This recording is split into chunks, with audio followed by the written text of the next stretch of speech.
வணக்கம். இது stories with செல்வி. உங்களுடன் தாமரை செல்வி. இன்னைக்கு நீங்க கேட்க போறது என்னோட நாவலான அன்றும் இன்றும் என்றென்றும் நீ பாகம் 2. வாங்க கதையை தொடர்வோம். அத்தியாயம் 14. பெண் தெய்வம்.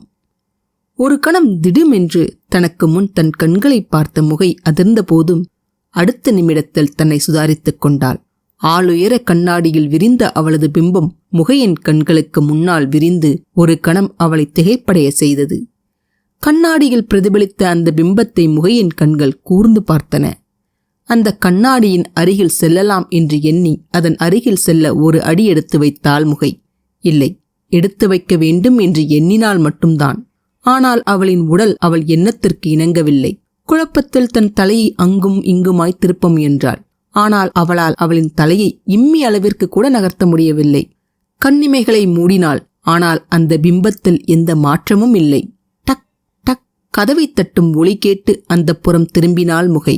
ஆயினும் அவளின் உடல் அசையவில்லை. ஒரு அசட்டு புன்னகை அவளின் முகத்தில் படர்ந்தது. எத்தனை முறை பட்டாலும் உனக்கு புரியவே மாட்டேங்கிறது என்று மனதில் தன்னைத்தானே கொட்டிக் கொண்டிருக்கும் பொழுது அவளின் குரல் அதிகாரமாய் ஒலித்தது. உள்ளே வா.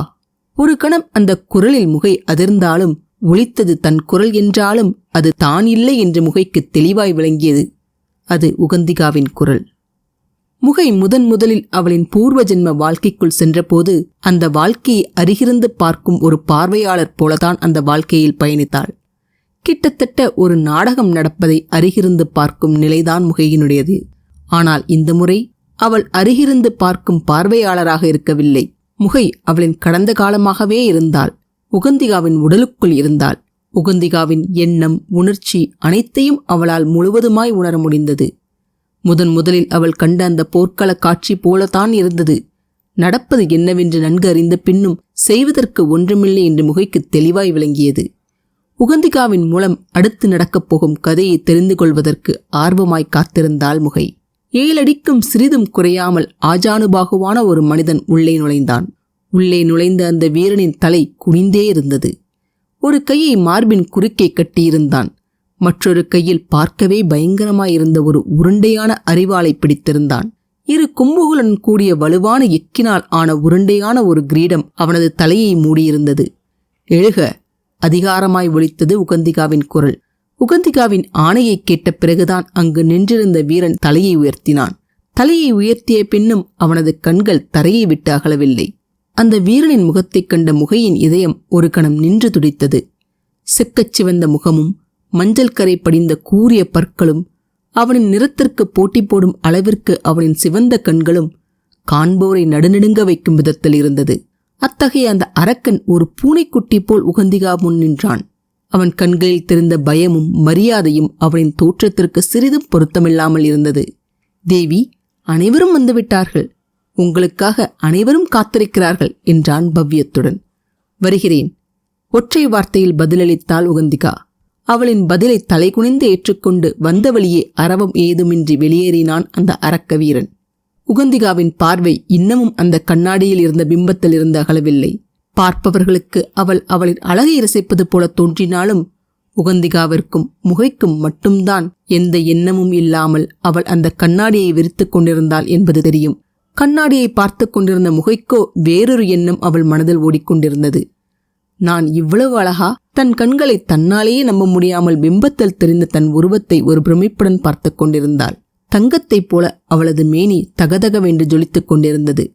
குழந்தைத்தனமான கள்ளம் கபடமற்ற அவளது நீள்வட்ட முகத்தில் வில் போல ஏறி இறங்கிய அழகிய புருவங்கள், நீண்டு ஓடிய வட்டமான கண்கள், குமிழ் போன்ற நாசி, தாமரை மலரின் நிறத்தை ஒத்த செழுமையான இதழ்கள், அவளின் இதழ்கள் விரியும் போது தோன்றும் சிறு குழியும் அவளது அழகுக்கு மேலும் அழகு சேர்த்தது.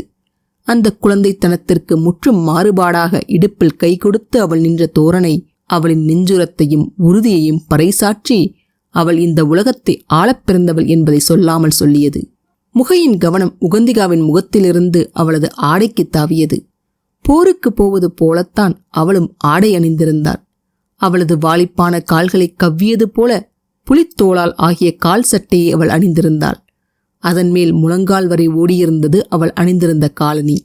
அந்த காலணியின் மேல் சிறு சிறு தங்க கூர்முனைகள் பதிந்திருந்தன.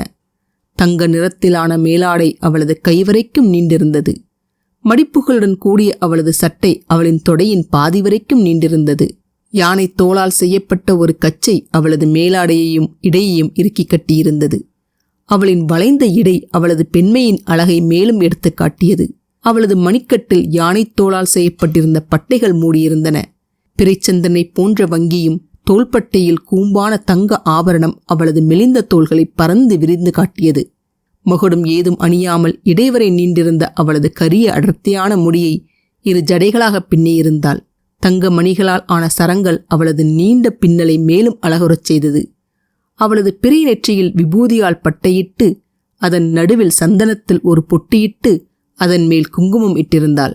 அந்த வீரன் சென்ற திசையில் அழுத்தமான காலடிகளுடன் தன் இரும்புக் கதவை தாண்டி சென்று பாதாள லோகத்தின் அரசவை நோக்கி சென்றாள் உகந்திகா. அவள் அரசவைக்குள் நுழைவதற்கு முன் அவளின் வருகையை உரத்த குரலில் ஒரு வீரன் அறிவிக்க வீர நடையுடன் அரசவைக்குள் சென்றாள். அந்த இடத்தை பார்த்த முகை ஆச்சரியத்தில் மனதினுள் வாய்ப்பிழந்தாள். இது நானும் பரிதியும் நுழைந்த அதே இடம். ஆனால் இப்பொழுது இடம் கொள்ள முடியாதபடி ஆட்களுடன் அந்த இடமே ஜே ஜே என்று ஆரவாரமாக இருந்திருக்கிறது.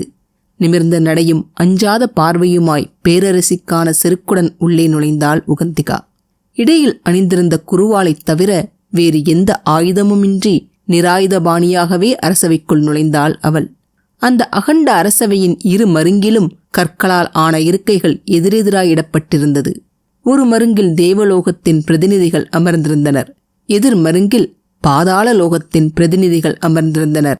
அந்த பிரம்மாண்டமான அரசவையின் நடுவில் மற்ற இருக்கைகளை விட பல அடி உயரத்தில் ஒரு சிம்மாசனம் இடப்பட்டிருந்தது. அவளின் வருகையை அறிவித்தவுடன் அங்கிருந்த அனைத்து மக்களும் ஒரு சேர எழுந்து நின்றனர். உள்ளே நுழைந்த உகந்திகாவின் பார்வை யார் மேலும் படவில்லை. திடமான காலடிகளுடன் சிம்மாசனத்தில் அமர்ந்த உகந்திகா அவளது வலக்கரத்தை தூக்கி நின்றிருந்த மக்களை அமருமாறு செய்கை செய்தாள். அரசவையில் அமர்ந்திருந்த பலரும் உகந்திகாவின் தந்தையின் வயதை விட மூத்தவர்கள். அனைவரையும் அமரச் சொல்லிவிட்ட உகந்திகா அங்கிருந்த அனைவரையும் உணர்ச்சிகள் எதுவுமில்லாமல் ஒரு பார்வை பார்த்தாள். அவள் இருந்த சிம்மாசனத்திலிருந்து தேவலோக பிரதிநிதிகள் அமர்ந்திருந்த வரிசையில் முதல் சில இருக்கைகள் தள்ளி உகந்திகாவின் தந்தை சுக்கிரன் அமர்ந்திருந்தார். அவரைத் தொடர்ந்து பனிப்பாறையைப் போல அமர்ந்திருந்தவன் வியன். அவர்கள் இருவரையும் தவிர வேறு யாரையும் முகைக்கு அடையாளம் தெரியவில்லை. அந்த கூட்டத்தில் அதியன் கூட இல்லை. அங்கு இருக்கையில் இருந்தவர்களைத் தவிர 2 பக்கங்களிலும் ஆண் பெண் என்ற பாகுபாடு இல்லாமல் மக்கள் கூட்டம் கூட்டமாய் குழுமியிருந்தனர். அங்கிருந்த மக்களின் முகத்தோற்றத்தைக் கண்ட முகைக்கு ஒன்றுமே புரியவில்லை. தேவலோகத்தை சேர்ந்தவர்களும் அவர்களின் அருகில் நின்ற மக்கள் கூட்டத்தில் நின்ற மக்களும் பார்ப்பதற்கு மனிதர்களைப் போல இருந்தாலும் அவர்களிடம் ஏதோ ஒரு வித்தியாசம் தெரிந்தது. ஆனால் அவர்களை விட மற்றொரு மருங்கில் இருந்தவர்களை பார்க்கத்தான் பயமாக இருந்தது முகைக்கு. மனித உடலும் மிருகத்தலையுமாய் சிலர், மிருகத்தலையும் மனித உடலுமாய் சிலர், கோரப் பற்களுடன் அந்த மண்டபமே தலையை இடிக்கும் உயரத்தில் சிலர், உடல் முழுவதும் கண்களுடன் சிலர் என்று இப்படியாக பல பல வர்க்கத்தை சேர்ந்தவர்கள் அந்த அரசவையில் கூடியிருந்தனர். ஆனால் இவை அனைத்தும் பார்த்து பழகியது போல எந்தவித வேறுபாடும் தயக்கமுமின்றி அந்த சிம்மாசனத்தில் கம்பீரமாய் அமர்ந்திருந்த உகந்திகா தனது வலது காலை அந்த சிம்மாசனத்தின் முன்னிருந்த மேடையில் அழுத்தமாய் பதித்து அவளின் உடலை முன்னோக்கி சாய்த்து தன் வலக்கரத்தை தொடையின் மீது வைத்தபடி அங்கிருந்த மக்களை அவள் பார்த்த பார்வையில் தன்னம்பிக்கையுடன் கர்வமும் கலந்திருந்தது. ஒற்றை புருவம் வில்லாய் ஏற அங்கிருந்த மக்களை நோக்கி தன் கம்பீரக் குரலில் எந்த முன்னுரையுமின்றி என்ன முடிவு எடுத்திருக்கிறீர்கள் என்று கேட்டாள். கேட்டாள் என்று கூறுவதை விட கர்ஜித்தாள் என்றுதான் கூற வேண்டும். உகந்திகாவின் அந்த ஒற்றை கேள்வியில் அந்த மண்டபத்தில் திடீரென்று ஒரு சலசலப்பு எழுந்தது. நிமிடங்கள் ஆக ஆக அந்த முணுமுணுப்பின் ஒளி அதிகமாகியதே ஒழிய குறைந்த பாடாயில்லை. எந்த பக்கத்திலிருந்தும் அவளின் கேள்விக்கு பதிலளிக்க யாருமே முன்வரவும் இல்லை. மீண்டும் ஒருமுறை உகந்திகாவின் வேல் விழிகள் அந்த அரசவையை அலசியது. அவளது ஆராய்ச்சி பார்வை நிமிடத்தில் ஆவேச பார்வையாக மாறி தரையில் அவள் ஊன்றியிருந்த இடக்காலை உதைத்து சிம்மாசனத்திலிருந்து வீழ்ந்தெழுந்தாள். உங்கள் மௌனத்திற்கு அர்த்தம் என் ஆணைக்கு நீங்கள் அடிபணியவில்லை என்று எடுத்துக்கொள்ளலாமா என்று முழங்கினாள். கேள்வி என்பதை விட அவளின் வார்த்தைகள் ஒரு எச்சரிக்கை மணியாகவே ஒலித்தது. உகந்திகாவின் அடுத்த மொழி அதை ஊர்ஜிதப்படுத்தியது.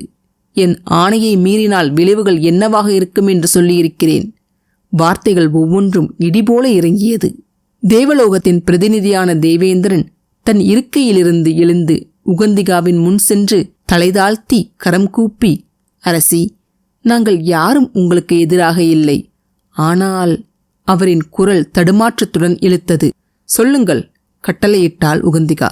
உங்களின் முடிவு பாதாளலோக மக்களுக்கு மட்டும் நல்லது செய்வதாக எங்களுக்கு படுகிறது. வார்த்தைகளை சொல்லி முடிக்கும் முன் தேவேந்திரனின் குரல் நடுங்கியது. விளக்கம்? ஒற்றை புருவம் ஏற கேள்வியுடன் அவரை பார்த்தாள் உகந்திகா. ஏளனமாய் அவளது உதடுகள் வளைந்தன. உகந்திகாவின் பார்வையில் அங்கிருந்த பலரின் முகங்களும் வெளுத்தன. ஏதோ புயலுக்கு முன்னால் ஏற்படும் அமைதி போல ஒரு பேரமைதி அங்கு நிலவியது. தேவேந்திரனின் பார்வை அங்கு சில இருக்கைகள் தள்ளி சிலை போல அமர்ந்திருந்த சுக்கிரனின் மேல் விழுந்தது. தேவேந்திரனின் குற்றம் சாட்டும் பார்வையை தாங்க முடியாத சுக்கிரன் அவமானத்தில் கூனி குறுகி முகம் சிவக்க தலைகுனிந்தார். இந்த பார்வை பரிமாற்றம் உகந்திகாவின் கண்களுக்கு தப்பவில்லை. ஏளனத்தில் வளைந்திருந்த அவளது இதழ்கள் மேலும் கேலியாய் சிரித்தது. ஒரு கண அமைதிக்குப் பின் தேவேந்திரனை தொடர்ந்தார்.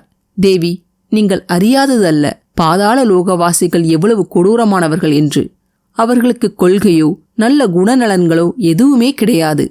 தேவேந்திரனின் வார்த்தைகளை கேட்ட மறுகணம் பாதாள லோக மக்களிடம் இருந்து வந்த கூச்சலில் அந்த அரங்கமே அதிர்ந்தது. உகந்திகா தன் இடக்கரத்தை தூக்க பேரலை போல எழுந்த அந்த ஆர்ப்பாட்டம் அரை நொடியில் இருந்த இடம் தெரியாமல் அமைதியாகியது. உகந்திகாவின் சைகையை தனக்கு சாதகமாக எடுத்துக்கொண்ட தேவேந்திரன் மேலும் தொடர்ந்தான். பாதாள லோக மக்கள் அசுத்தமானவைகளின் தலைவர்கள். எங்களை போன்ற உயர்குலத்தில் பிறந்த தெய்வங்களுக்கு சேவை செய்ய பிறந்தவர்கள். இது இன்று நேற்றாக இருந்து வரும் பழக்கமல்ல, யுகம் யுகமாக நடந்து வரும் உண்மை. உங்களின் நல்லெண்ணம் எங்களுக்கு புரியாமல் இல்லை. எங்களின் கருத்து, உங்களின் ஆதரவிற்கு அவர்கள் தகுதியற்றவர்கள். அவர்களுக்கு சம உரிமை கொடுத்தாலும் அதை போற்றி பாதுகாக்காமல் அதை தவறாகத்தான் பயன்படுத்துவார்கள். அதனால்தான் அவர்களுக்கு படிப்பு வழங்குவது, அதுவும் தேவகுருக்களிடமிருந்து படிப்பு வழங்குவதை எங்களால் ஒப்புக்கொள்ள முடியாது. அவர்களின் குணத்திற்கும் செய்யும் வேலைக்கும் அவர்களுக்கு படிப்பதற்கு என்றுதான் நாங்கள் கேட்கிறோம். நீங்கள் கூறுவது போல அவர்களுக்கும் சம உரிமை கொடுத்தால் அது பேராபத்தில்தான் முடியும். தேவேந்திரனின் குரல் பவ்யத்துடன் இருந்தாலும் அவரின் வார்த்தைகள் ஒவ்வொன்றிலும் நஞ்சும் துவேஷமும் அளவுக்கு அதிகமாய் கலந்திருந்தது. தேவேந்திரனின் உறுதியான பேச்சை கேட்ட தேவலோக மக்களின் முகத்தில் ஒரு திருப்தி பரவியது. இதுதான் அனைத்து தேவலோக பிரதிநிதிகளின் முடிவா? உகந்திகாவின் குரல் உயர்ந்து ஒலித்தது.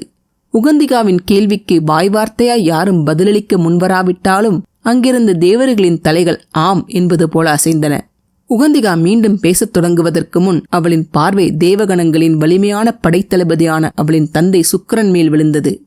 அவரை கண்ட ஒரு கணம் அவளின் அடிவயிற்றிலிருந்து குமட்டிக் கொண்டு வந்தபோதும் அதை கட்டுப்படுத்திக் கொண்டார். அவளின் பார்வையை எதிர்பார்த்தது போல அவரும் அவளைத்தான் பார்த்து கொண்டிருந்தார். உணர்ச்சியற்ற அவளது பார்வையை வெறுப்பும் அருவருப்பும் கலந்த அவரது பார்வை சந்தித்தது. சுக்கிரனின் பார்வையில் உகந்திகாவின் உதட்டில் வறண்ட புன்னகை ஒன்று படர்ந்தது. அவரைத் தொடர்ந்து அவளது பார்வை அவருக்கு அருகில் அமர்ந்திருந்த வியனின் மேல் விழுந்தது. அவளின் தந்தையைப் போல அவனும் அவளைத்தான் பார்த்து கொண்டிருந்தான். என்ன, சுக்கிரனின் முகத்தில் வெறும் வெறுப்பு மண்டியிருந்தது. ஆனால் வியனின் முகத்திலோ உணர்ச்சி என்று ஒன்றுமே இல்லை. இறுகிய பனிப்பாறையைப் போல வைத்த கண் வாங்காமல் எந்தவித மாற்றமும் இல்லாமல் அவளையே பார்த்து கொண்டிருந்தான். மனதை மறைப்பதில் அவர்தான் கில்லாடியாயிற்றே. தன்னைத்தானே நொந்து கொண்டாள் உகந்திகா. அரசவையை நோக்கி திரும்பிய உகந்திகாவின் கண்களில் கடினம் மட்டுமே மிஞ்சியிருந்தது. இதுதான் உங்களின் முடிவு என்றால் போரைத் தவிர வேறு எந்த வழியும் இல்லை. இன்னும் 2 நாட்களுக்குள் தேவலோக பிரஜைகள் அனைவரும் பாதாள லோகத்தை விட்டு வெளியேறிவிட வேண்டும். நீங்கள் அனைவரும் மீண்டும் ஒருமுறை உங்கள் முடிவை பரிசீலனை செய்ய ஒரு வாய்ப்பு தருகிறேன். என் ஆணையை ஏற்றுக்கொள்ளும் உலகத்தின் பாதுகாப்பிற்கு நான் உத்தரவாதம் தருகிறேன். அவர்கள் இதுவரை அனுபவித்து வந்த வசதி வாய்ப்பு எதுவும் பங்கப்படாமல் பார்ப்பது என் பொறுப்பு. என் ஆணையை மீறுபவர்களை நான் போர்க்களத்தில் சந்திக்கிறேன். உகந்திகா தன் அறிவிப்பை அறிவித்துவிட்டு அந்த இடத்தை விட்டு வீரநடை போட்டு அரசவையை விட்டு வெளியேறினாள். திரும்பி ஒரு பார்வை பார்க்காமல் நடந்த உகந்திகாவின் கால்கள் நேராய் அவளை அவளின் அந்தப்புறத்திற்கு இழுத்து சென்றது. ஆவேசத்தில் அவளின் இரத்த நாளங்கள் பொங்கியது. கூண்டில் அடைபட்ட சிங்கத்தைப் போல குறுக்கும் நெடுக்குமாய் நடைபோட்டாள் உகந்திகா. மூச்சிறைக்க நடந்த நடையில் அவள் மனதின் உக்கிரம் கொஞ்சம் குறைந்தது. அருகிருந்த அவளின் கட்டிலில் தொப்பென்று அமர்ந்தாள் உகந்திகா. பலம் கொண்ட மட்டும் தன் பஞ்சனையை இருமுறை குத்திய பின் மீந்திருந்த அவளின் கோபம் மெல்ல மெல்ல வடிந்தது. மனதை ஒருநிலைப்படுத்தி தன்னை அவள் சமணப்படுத்துவதற்கும் அவள் அறையின் வாயிற்காவலன் வெளியிலிருந்து அறிவிப்பதற்கும் சரியாயிருந்தது. தேவி, தேவலோகத்தின் படைத்தளபதி சுக்கிரன் உங்களை பார்க்க அனுமதி கோருகிறார். அவள் தந்தையின் பெயரை கேட்ட மறுகணம் உகந்திகாவின் உடல் இறுகியது. கன்னத்தினோரம் ஒரு நரம்பு துடிக்க மனதில் எழுந்த அந்த பொல்லாத எண்ணங்களை அகற்ற தன் கண்களை மூடினாள். சில நிமிடத்திற்கு பின் ஒரு ஆழ்ந்த மூச்சை வெளியிட்டபடி வரச்சொல் என்று ஆணையிட்டாள். கைமுஷ்டி இறுக இரு கரங்களையும் பின்னால் கட்டியபடி அந்த அறையே அதிரும்படி அழுத்தமான காலடிகளுடன் உகந்திகாவின் அறைக்குள் நுழைந்தார் அவளின் தந்தை சுக்கிரன். சுக்கிரன் அவளின் அறைக்குள் நுழைந்தபோது அவளின் வரவேற்பறையில் இடப்பட்டிருந்த ஒரு நாற்காலியில் அமர்ந்திருந்தாள் உகந்திகா. சுக்கிரன் நுழைந்ததும் மரியாதை நிமித்தமாக தன் இருக்கையிலிருந்து எழுந்தவள் முகத்தில் எந்த உணர்ச்சியையும் காட்டாமல் எதிரில் இருந்த நாற்காலியில் அமருமாறு சுக்கிரனுக்கு சைகை காட்டிவிட்டு மேஜை மேலிருந்த ஜாடியில் இருந்த பழச்சாற்றை ஒரு கோப்பையில் ஊற்றி அவரின் முள் நீட்டினாள். உகந்திகாவின் மௌன உபசரிப்பில் சுக்கிரனின் உடல் கோபத்தில் கொதித்தது. அவருக்கு இருந்த ஆத்திரத்தில் அந்த கோப்பையை அவளின் முகத்திலேயே தூக்கி வீசியிருப்பார் என்பது அவரின் சிவந்த கண்களிலேயே உகந்திகாவிற்கு தெரிந்தது. அவளின் முகத்தையும் பார்க்க விரும்பாமல் ஒரு புறமாய் திரும்பி கடித்த பற்களிடையே, இது என்ன சிறுபிள்ளைத்தனம்? இன்னும் எத்தனை காலம் இந்த கொடூரத்தை தொடரப்போகிறாய்? சுக்கிரனின் ஆழ்ந்த குரல் அவளின் அறை முழுவதும் எதிரொலித்தது. தந்தையே, பாசம் ஒருபுறம் இழுக்க மறுபுறம் தீர்க்க முடியாத பகை உணர்வு அவளை இழுக்க அவளின் குரல் கமறியது. நான் கூறுவதை தயவு செய்து பொறுமையுடன் கேளுங்கள். மெல்லிய குரலில் அவளின் தந்தைக்கு புரிய வைத்துவிட வேண்டும் என்ற உந்துதலில் தொடங்கிய அவளது குரல் அவளையும் மீறி கிரீச்சிட்டது. சீ, வாயை மூடு. என்னை அப்படி அழைக்காதே. என்றைக்கு எனக்கு பிடிக்காத காரியங்களை செய்ய ஆரம்பித்தாயோ அன்றே நீ என் மகளாயிருக்கும் தகுதியை இழந்து விட்டாய். இப்படி ஒரு நாள் வரும் என்று எனக்கு அன்றே தெரியும். அதனால்தான் உன் 19ஆம் நாள் பிறந்த நாள் அன்றே உன்னை என் வாளுக்கு இரையாக்கி விடலாம் என்று எண்ணினேன். ஆனால் ஒரு கண புத்தி பிசகால் வேணுக்கு கொடுத்த வார்த்தைக்காக வியன் இதற்கு ஒரு முடிவு கட்டுவான் என்ற நம்பிக்கையில் சுக்கிரனின் வார்த்தையில் வேனின் வார்த்தைகள் பொய்யாகிவிட்டனவே என்ற ஏமாற்றமும், இப்படி ஒருத்தி தனக்கு மகளாக பிறந்துவிட்டாளே என்ற நிந்தனையும், தன் கடமையிலிருந்து தவறிவிட்டோமே என்ற வலியும் ஒன்றோடொன்று போட்டி போட்டுக்கொண்டு வெளிவந்தது. அவளின் அருகாமை கூட அவரின் மூச்சுக்கு பாரமாக தோன்ற அருவருத்தபடி அவளை விட்டு பல அடிகள் தள்ளி அவளுக்கு தன் முதுகை காட்டியபடி நின்றார். திக்பிரமை பிடித்து பலகணம் உகந்திகா அவளின் தந்தையையே பார்த்து கொண்டிருந்தாள். ஒரு கசந்த புன்னகை அவளின் முகத்தில் தோன்றியது. இது என்ன புதிதா என்பது போன்ற விரக்தி. இதைத் தவிர வேறு என்ன எதிர்பார்த்தாய் என்பது போன்ற சுயநிந்தனை. மனதில் சூறைக்காற்று போல பல எண்ணங்கள் சுழன்று சுழன்று அவளை அலைக்கழித்தன. இரக்கமில்லாத இவரிடம் நியாயத்தை எதிர்பார்த்த நீதான் முட்டாள் என்று அவளையே அவள் வசைபாடினாலும் மனதின் ஒரு ஓரத்தில், என்ன ஆனாலும் நான் அவள் மகள் இல்லையா? சொந்த இரத்தம் இல்லையா? தான் ஆடாவிட்டாலும் தன் தசையாடும் என்பார்களே, அந்த ஒரு ஈரம் கூடவா என்மேல் இல்லை என் தந்தைக்கு? அவளின் மனம் அலைபாய்ந்தது. உகந்திகா, உன் தந்தையை பற்றி உனக்கு தெரியாதா? உன்னை கொல்வதற்கு அவர் எந்த எல்லைக்கும் செல்வார் என்று மற்றவர்களுக்கு தெரியாமல் போகலாம். ஆனால் உனக்கு என்னும் போதே துக்கத்தில் மனம் விம்மியது. வெறித்து அவரை பார்த்து கொண்டிருந்த அவளது கண்கள் வைரம் போல கடினமாகியது. அவரின் விஷம் தோய்ந்த வார்த்தைகளுக்கு பதிலேதும் சொல்லாமல் மீண்டும் தன் இருக்கையில் கால் மேல் கால் போட்டு அமர்ந்தாள். உகந்திகாவின் முகத்தில் முன்பிருந்த மென்மை இல்லை. உங்கள் விருப்பம் அதுவானால் அதுவே சரி என்றவளின் குரலில் அதிகாரம் தெரித்தது. உகந்திகாவின் கம்பீரக் குரலில் திடுக்கிட்டு அவள்புறம் திரும்பிய சுக்கிரனின் கண்கள் அவள் அமர்ந்திருந்த விதத்தில் ஒரு கணம் திகைத்தது.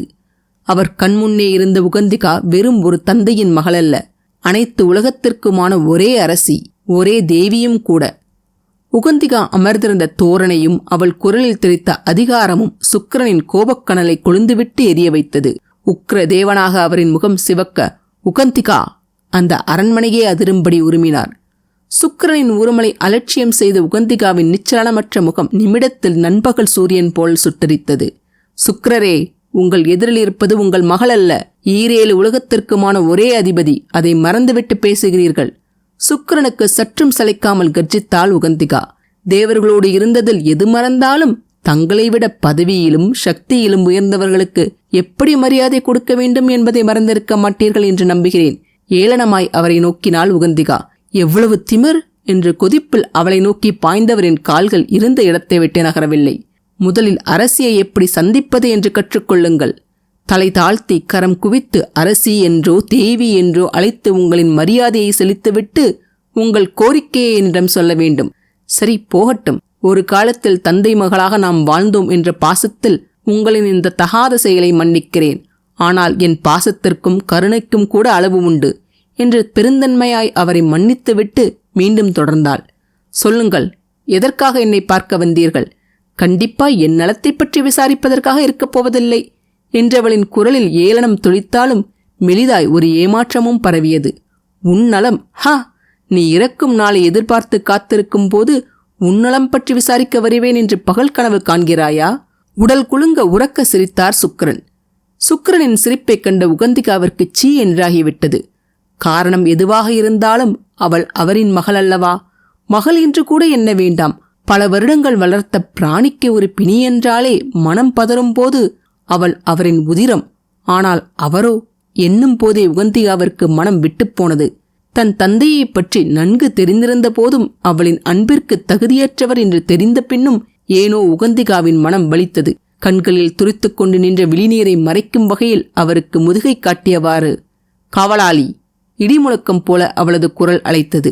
உகந்திகாவின் அந்த ஆணையில் பித்து பிடித்தவர் போல சிரித்துக் கொண்டிருந்தவரின் சிரிப்பு பட்டென்று நிற்க, அந்த அறையையே குள்ளமாக்கியவாறு ஒரு அசுர வீரன் தலைகுனிந்தவாறு உள்ளே நுழைந்தான்.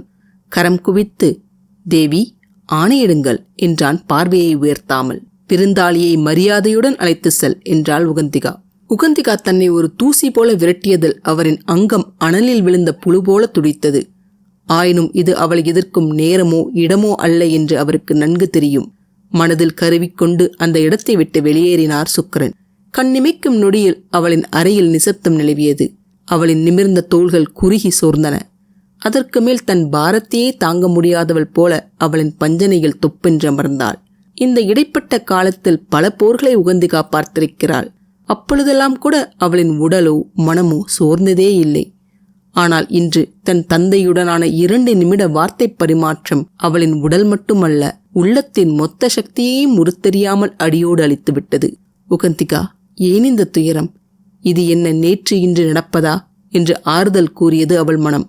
இல்லை, என் தந்தையின் கோபமோ வெறுப்போ எனக்கு புதிதில்லைதான். பழகிப்போன பின்னும் ஏன் இன்னும் அவரின் வார்த்தையும் பார்வையும் என்னை குத்தி கிழிக்கிறது?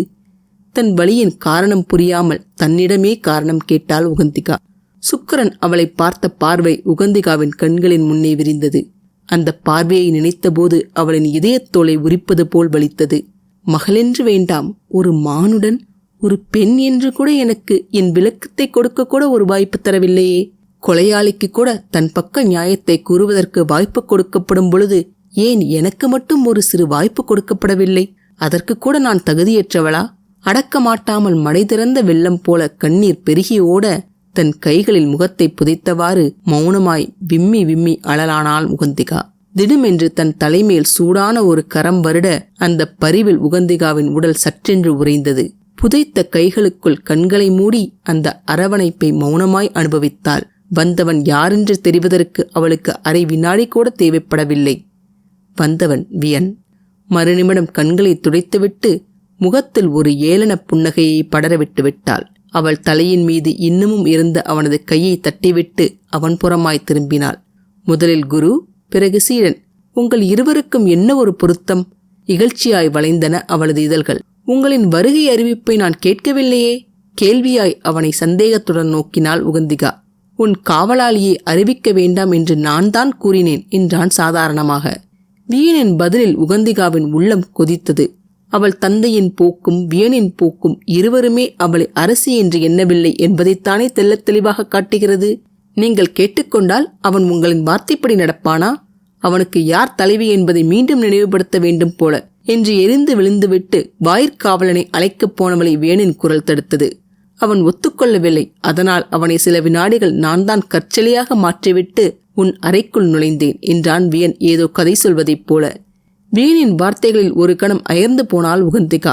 அவளையும் மீறி அவளது இதழ்களில் ஒரு மென்முறுவல் படர்ந்தது.